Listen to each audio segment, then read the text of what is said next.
Ja vás vítam u tohto ďalšieho videa a toto ďalšie video je ako sa starám o môjho škrečka.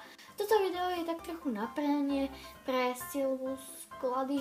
Ja naozaj ospravedlňujem sa, neviem ako sa volá jej kanál, ospravedlňujem sa, ale je ako normálne meno, ako tá si radšej nebudem hovoriť. A tak som sa teda rozhodla natočiť a je to video ako sa starám o môjho škrečka. Potom ešte natočím ako mu čistím klietku, ale to potom až trošku neskôr, možno zajtra to natočím, neviem, podľa toho, ako budem stíhať a tak. Na toho! Tak ja mám môjho škrečka v takejto klietke, on sa volá Ťuťu, alebo Lucie, volám ho Ťuťu, taký roztomilý. No, ináč je to samec, takže vravíte si samec a proste klietka dievčenskej farby. Ale preto je takejto farby, lebo ja som mala predtým ešte jedného škrečka a bola to samička Lucie, lenže ona zomrela na svoj vek, ale hlavne na chorobu, že bola chorá, takže sme jej kúpili vtedy takúto klietku, no tak ale nechceli sme kupovať ďalšiu, zbytočne dávať ďalšie peniaze do novej klietky, tak sme nehali túto. Ináč niekomu možno príde, že je to malá klietka, ale ja si myslím, že mu to ako celkom stačí, pretože on aj tak pije, papá, spí, hej, je väčšinou zalazený v domčeku a vlastne viac menej na pohyb má určené to koliesko, v ktorom behá. Klietka stála okolo 30 €, je z Liptovského Mikuláša, z nejakého obchodu, zrejme z nejakého produktu alebo z Verimexu. A čo to obsahuje, takže samozrejme tu mám takto ako piliny, nejaký oriešok. Ďalej, trvený domček je pre škrečka ten najlepší, pretože si to môže aj obhrízať alebo obrusovať svoje zúbky, lebo hlodavcom neustále rastú, takže to je dobré na tie zuby. Ďalej, koliesko plastové. Je dobré, že vlastne je to proste celé koliesko a nie sú medzi nimi také medzery.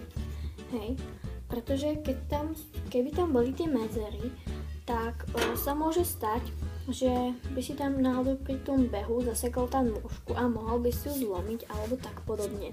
A potom tu mám tieto dve porcelánové myštičky, ktoré sú samostatne kúpené. Tam je sušené žrádlo a vodička, ale je tam pilina, pretože on si tam vždycky nanosí nejaké piliny. Ináč tu bolo pítko, také pítko, lenže ako som pravila, ten môj predošlý škrečok bol chorý, takže sme to radšej neriskovali. No a nám sa stalo, že proste rastie, vyliezol takto hore. No a tak sme sem dali vlastne pohárik, aby náhodou nevyliezol ako predtým. Teraz niečo k tomu žrádlu, ukážem vám vlastne, aké ja mám pre to žrádlo, nejaké maškrtky, piliny a tak. Väčšinou ja tieto veci kupujem v DM drogerii, pretože tam majú aj pre zvieratá takéto tie veci. A majú tam aj dobré ceny, hlavne za to klasické sušené žrádlo a tie piliny. Fakt sa to vyplatí kúpiť, hlavne to sušené žrádlo a tie piliny, lebo to majú fakt za oveľa lepšiu cenu než v produkte nejakom z Verimexe, tam je to fakt drahšie, aspoň teda u nás je to tak.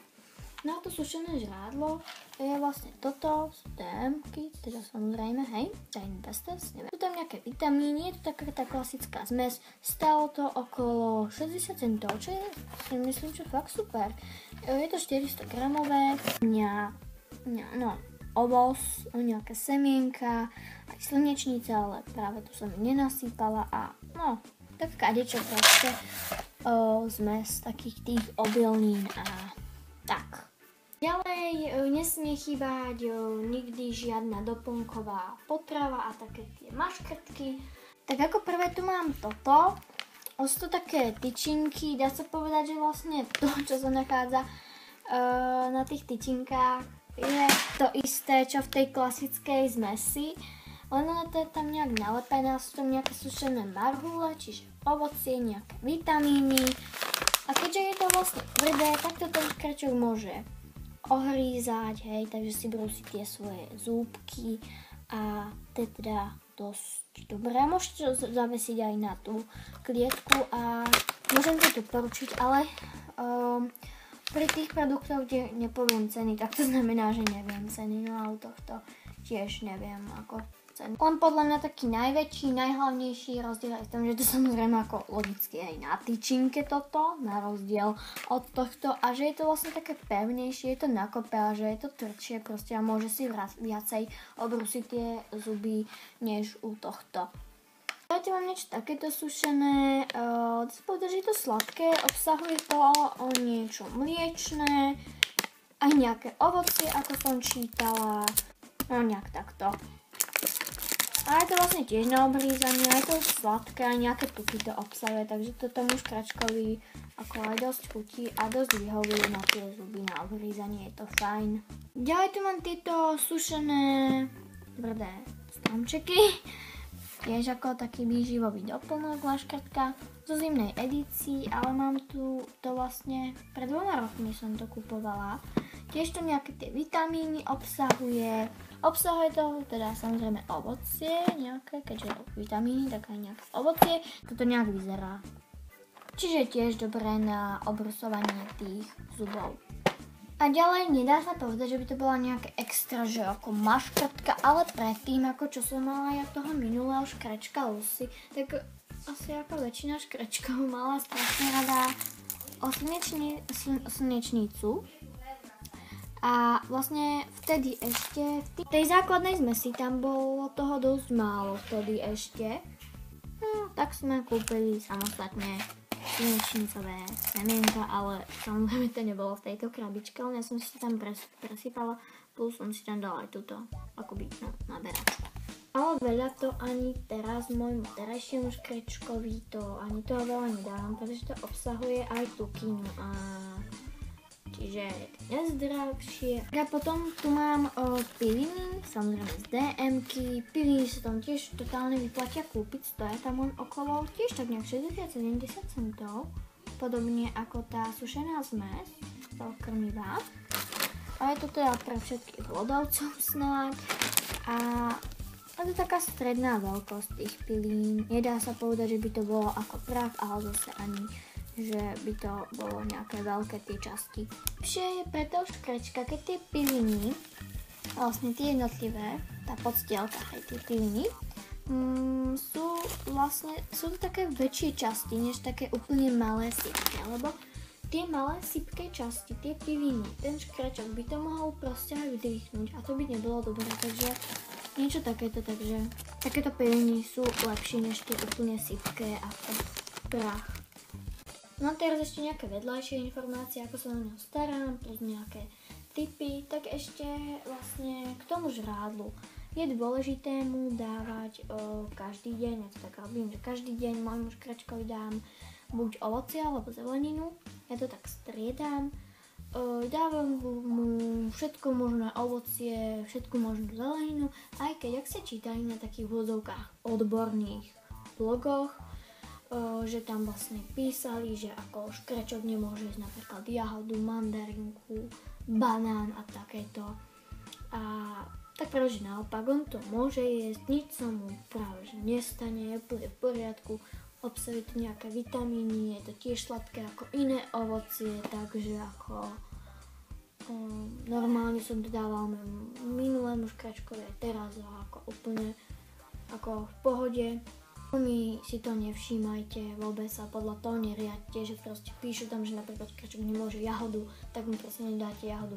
Pretože naopak, samozrejme mu môžete dať jahodu, tak možno nie nejak ako často, ale môžete ho krmiť aj jahodami. Keď my máme jahody, tak mu občas dám, pretože keď je ten škračok prakticky v prírode, tak zje to, čo nájde, lebo v tej prírode tam zase toľko až toho nie je veľa, takže to, čo nájde, to zje. Možno by zjedol vo voľnej prírode aj zhnité jablko, takže fakt ako týmito ako blogmi ohľadom tej zeleniny a ovocia, čo môže a nemôže, sa veľmi ako neriaďte. Je to totálny nezmysel, normálne toho ako môže jesť, nič sa nestane, obsahuje to vitamíny, cukor, tak ako prečo nie?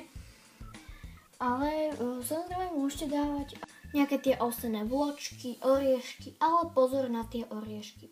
Všetky oriešky by nemal by hlavne tie, čo ako sú solené, že normálne ako v tej továrni ich ešte poslovia, takže solené oriešky nie, ale ako oriešky, ktoré nie sú solené, tak môže, ale tiež ako to obsahuje tuky, takže ten škračok môže aj pribrať, takže tiež tých orieškov nejak veľa nie, tak môže hociaké vlašské, arašidy, potom pieskové a tak rôzne, ale aby neboli slané, posolené.